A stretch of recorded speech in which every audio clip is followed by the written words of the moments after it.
What we're going to be simulating here is a motor vehicle accident caused by people driving while intoxicated. You'll be seeing them go through the process. We have a T-bone accident here.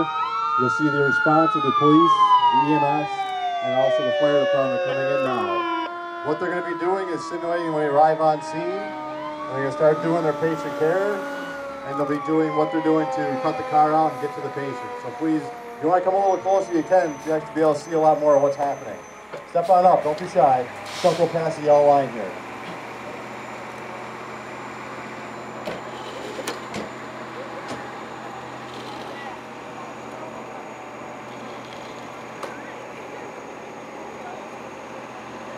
What you can see they're doing right now, they're trying to gain access into the vehicles to check on the patients, the patient status, see what some of the injuries might be. And as you can see, it looks like there's some pretty significant damage to both the vehicles.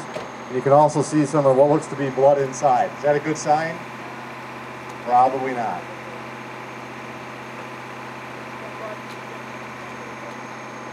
What you got here is a multitude of fire and EMS working together, and what they're looking to do is basically gain access to the patients, get to the patients, and help to sustain their lives.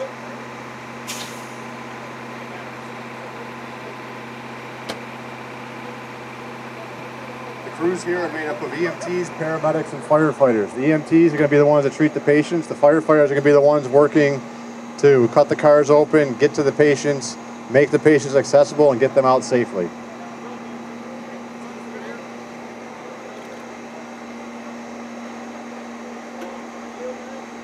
At this time, you can see the local law enforcement working with the drivers of the vehicles, questioning them on what happened, what they were doing prior to the incident, what activities they were doing prior to the incident, and if they were consuming any alcohol, any other.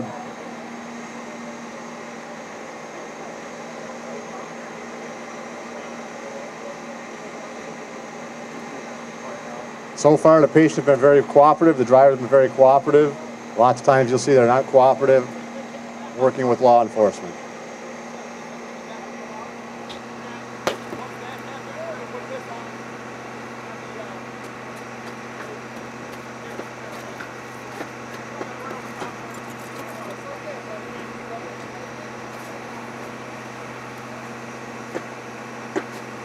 You can see right here, they're working on stabilizing the car. What they're doing here with the sledgehammers in the wood, they're stabilizing the car so it doesn't rock.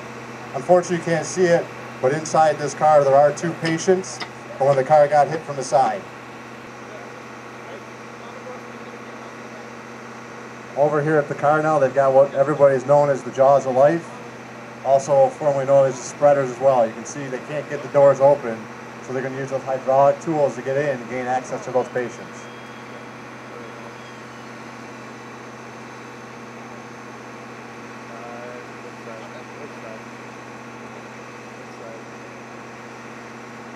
So Chief, how are we looking right now? How's the access looking? It's looking pretty tough. We're going to have to use the jaws of life to get into the car and assess the patients in this first car. All right, thanks Chief. We'll check back with you shortly.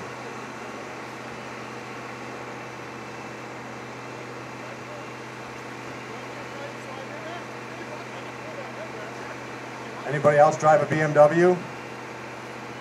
As you can see, cars are tough trying to get inside these vehicles to gain the access. Definitely not easy. They're working at what's called a purchase point, so they can actually get the spreader in there, start spreading the metal apart, and then actually pop the door off the hinge.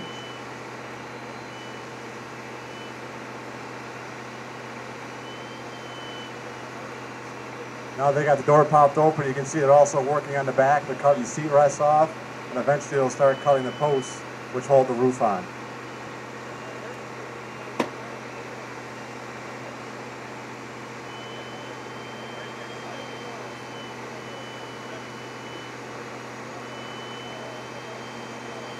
While they're working on this, we want to remind you guys, definitely, obviously, no drinking and driving. We all want to have fun. We want to make sure we're safe, secure, our friends and everyone else when we're out there partying and having a good time.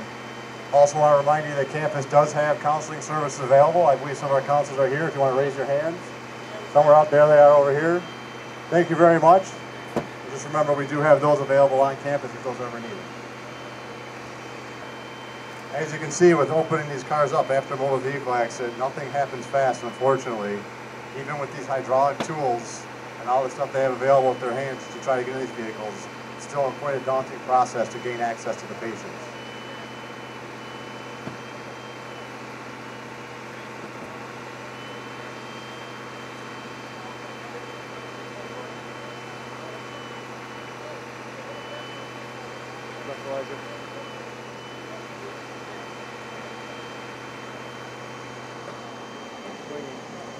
So, Chief, what fire departments do you have out here today? We got Upper Mountain Fire Company and Niagara Active Fire Company from town of Niagara. Thanks, Chief. Something to think about. These are volunteer agencies that are out protecting our citizens 24 hours a day, 7 days a week, volunteering their time and their services. So if anybody's ever looking to help out their community, I know the volunteer services across this county are always looking for assistance. You don't have to be a firefighter. You don't have to be an EMT either. At this point, they got the back door off. Kind of hard to see, but you see the back door off, trying to get access to the driver of the BMW.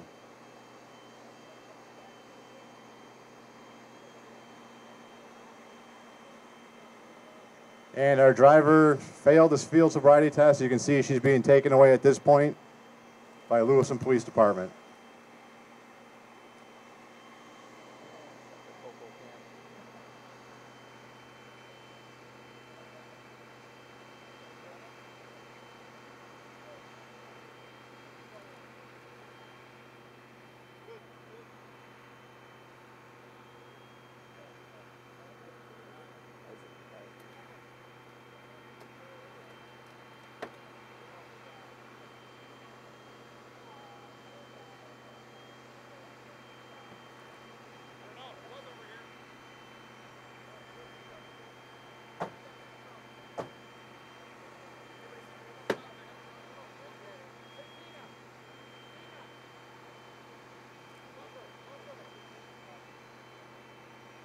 As you can see, a lot of times with the driving while intoxicated accidents, doesn't always turn out positive.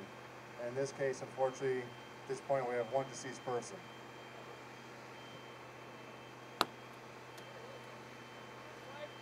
We're trying to gain access to that second person inside the vehicle now.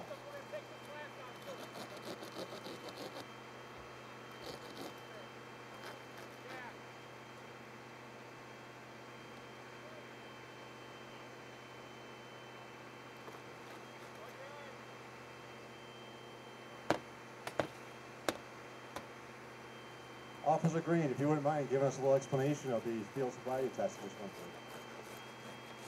The field sobriety is a combination of your motor coordination impairment, the scent of alcohol on your breath, slurred words, glassy eyes. All of those are clues for law enforcement that you have been drinking tonight. As you saw, we went through the testing.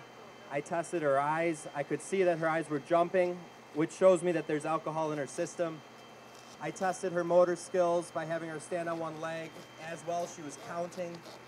You watched her take 9 heel-to-toe steps, walk and turn.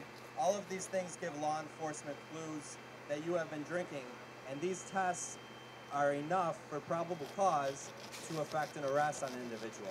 The next step for our drunk driver is she'll be going to the state police barracks for a breath test. The breath test is another piece of evidence against her in any court proceeding. After that, she'll be transported out to the county jail, at which point she'll need to be bailed out by a loved one or a family member in order to be back out to her house.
if you guys look off towards the distance here, you can see Mercy Flight's coming in right now at this point. This is Mercy Flight coming in to help transport those severely injured patients and trauma patients.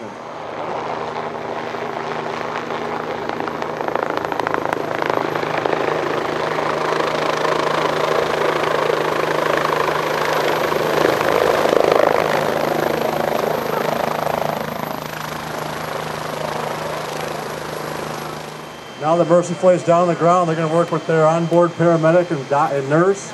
They'll be in their equipment together, and they'll be coming over working with the crews that are working on the vehicle at this time to start working on the patient, see what they can do to get the patient. Once they get the patient stabilized and out of the vehicle, they'll be taking up to the trauma center, which is Erie County Medical Center.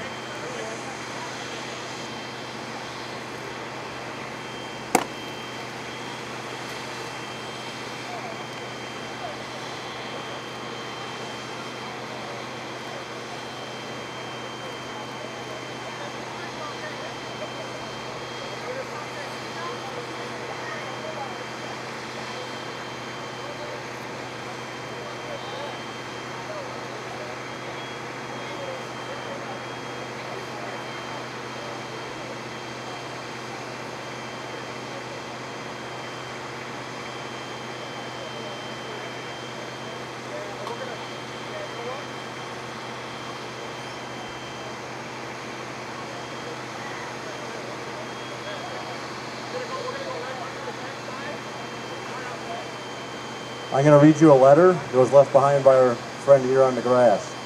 I went to a party, Mom. I remembered what you said. You told me not to drink, Mom, so I drank soda instead. I really felt proud inside, Mom. The way you said I would. I didn't drink and drive, Mom, even though the others said I should. I know I did the right thing, Mom. I know you're always right. Now the party is finally ending, Mom, as everyone is driving out of sight. As I got into my car, Mom, I knew I'd get home in one piece.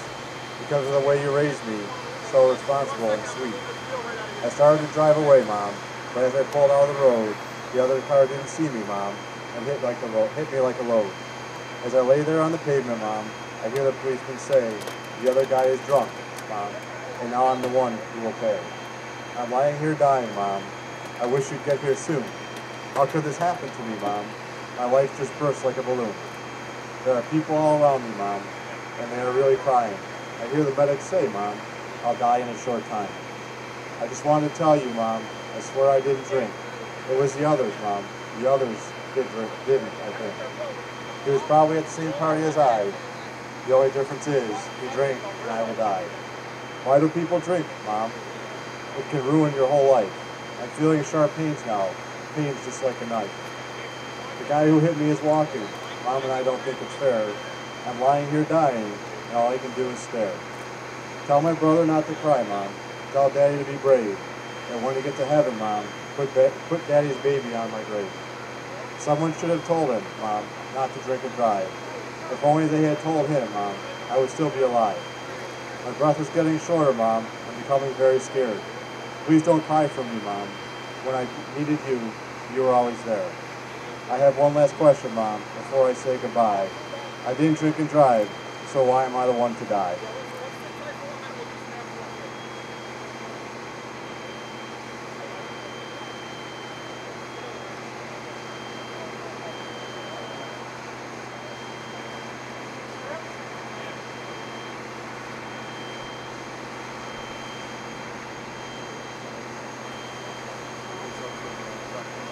So now the crews are working with the firefighters, EMTs, and the medics from Mercy Flight. They're working on packaging the patient all up and getting the patient ready to go back to the helicopter and fly up to the trauma center.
Thank you all today.